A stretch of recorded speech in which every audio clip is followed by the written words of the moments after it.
When we say there's no regression, which means you can't fall back from the furthest place that you've expanded to, that's true of every vibration. No vibration ever becomes less.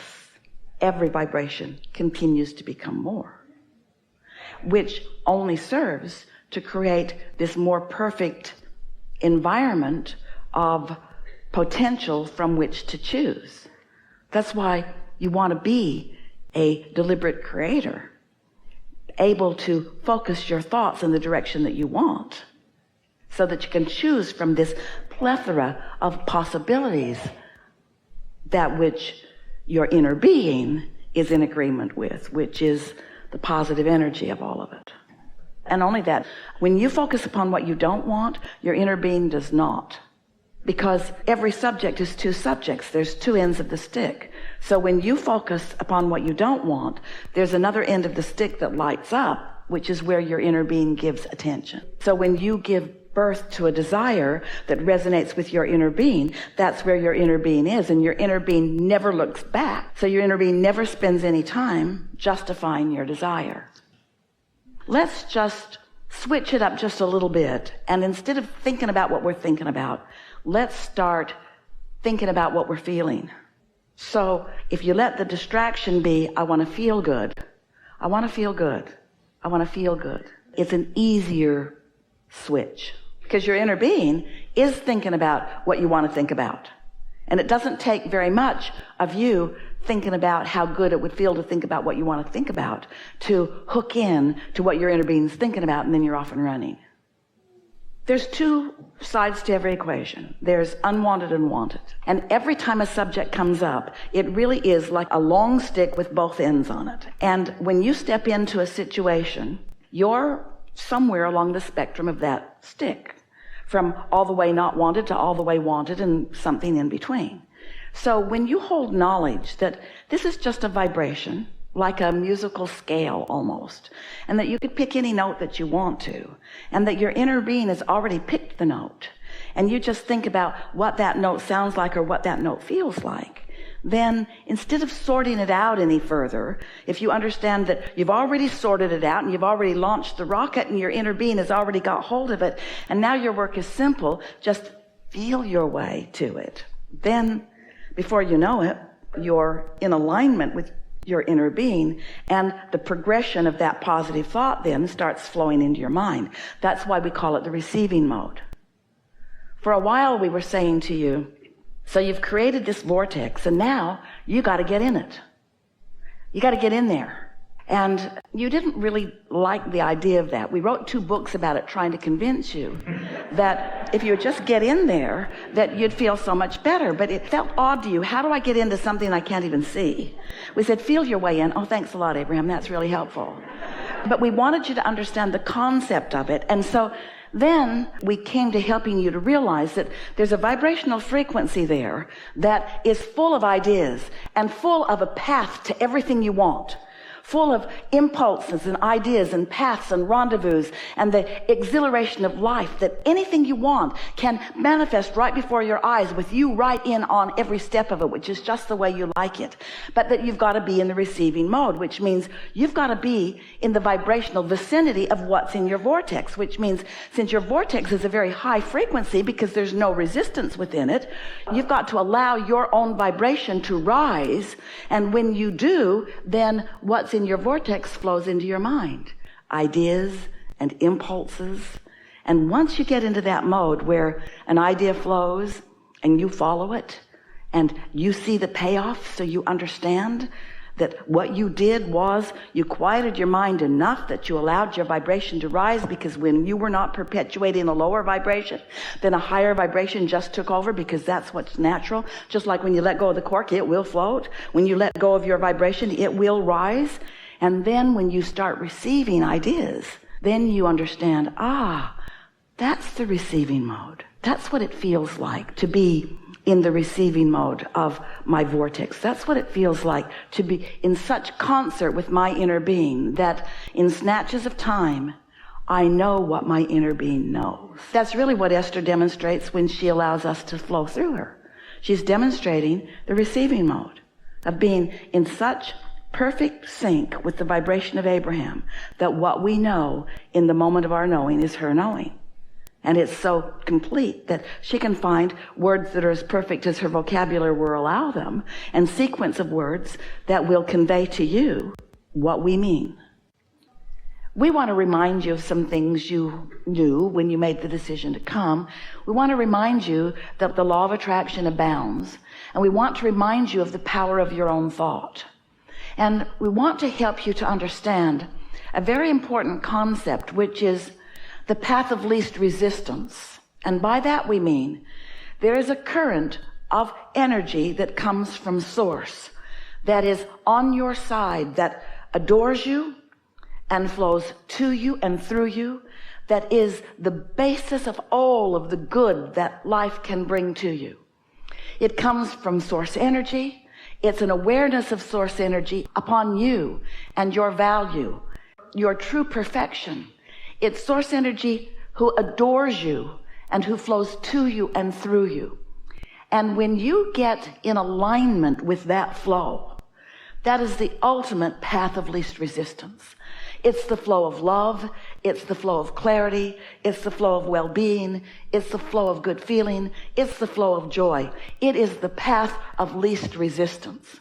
And so love is the path of least resistance, and hate is the path of most resistance.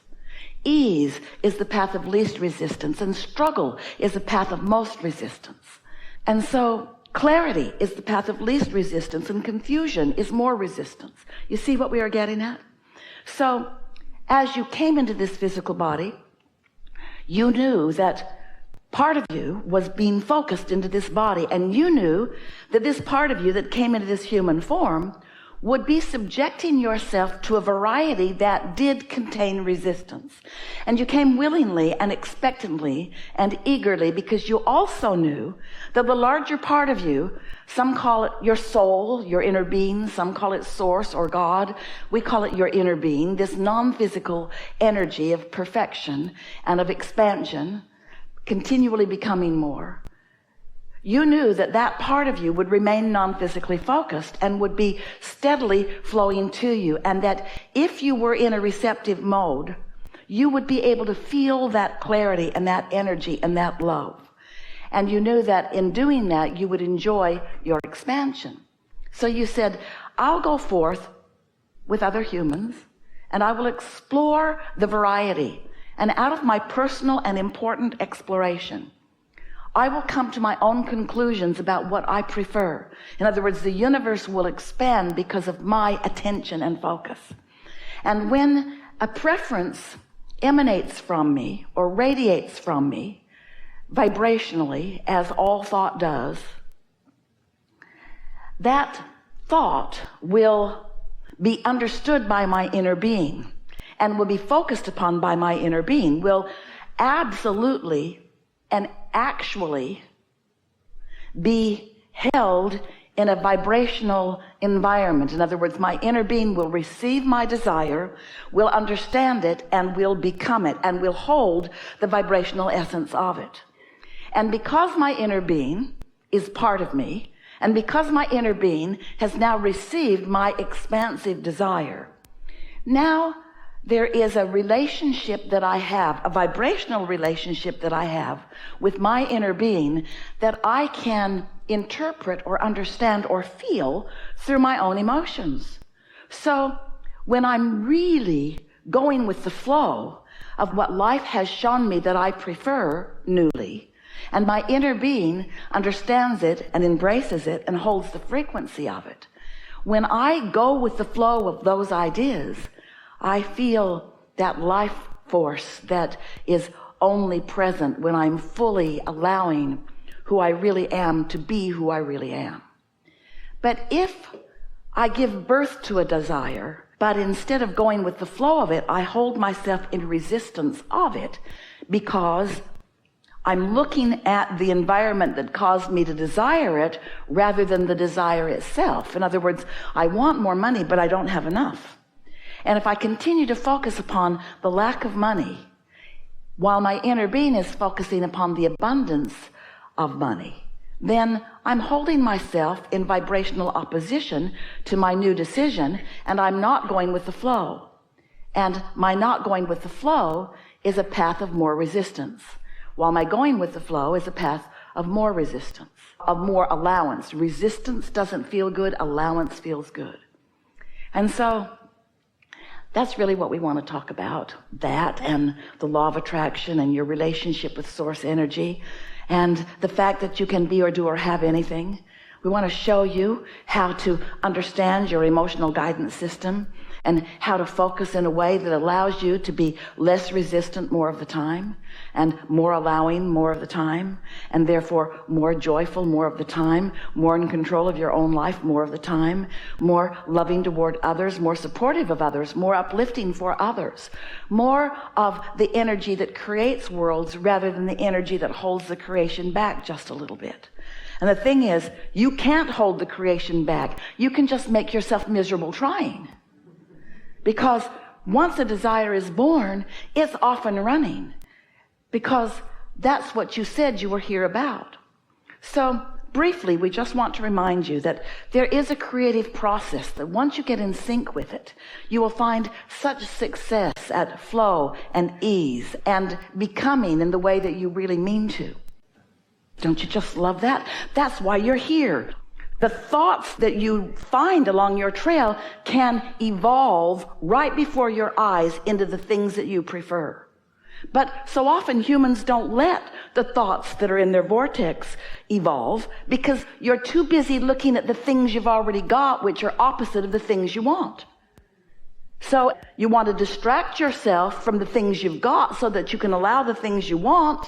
Okay, things I've got. I don't want to think about you anymore. You think, I don't want to think about not enough money. I'm not going to think about not enough money anymore because thinking about not enough money doesn't get me any more money, and I want more money, but I'm not going to think about not having enough money, but I don't have enough money, and most of the people I know don't have enough money. Hardly anybody has enough money. There's never been any money in my family.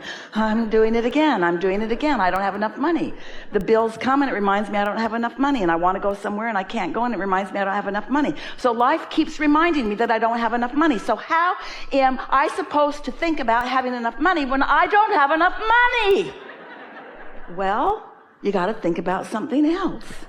You got to take money out of the equation for a little while, and that's not an easy thing in this environment where everything costs something. You just got to let the abundance flow to you. Well, how do you know you're doing it? You find snatches of feeling good. We're going to give you an analogy. You may have heard it before. Think about being on a hill. Esther thinks about the one in San Francisco, the mini in San Francisco, where she's at this hill and she can see this roller coaster of a road going down into the bay. So put your car at the top of that hill and take the car out of gear and take the brake off, and then give yourself a lesson in physics and push your car just a little bit to see what will happen. Just nudge it a little bit. Well, pretty quick, you become pretty aware of what's going to happen with your beautiful car. So usually you come to your senses before too much momentum happens, and you step out in front of your car and you let it bump up against you, and it stops because you caught it early. But you wouldn't want to be at the bottom of the bay, bottom of the hill, trying to stop that car. You wouldn't stop it. Your action would not be enough to stop that momentum.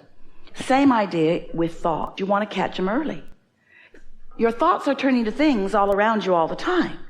But you have more control than most of you exercise about whether it's thoughts that you want turning into things or thoughts that you don't want. Because you are a pointer, and where you point is where you go. You don't want to just look at what you've got, or you can't get anything more than what you've got. You get that?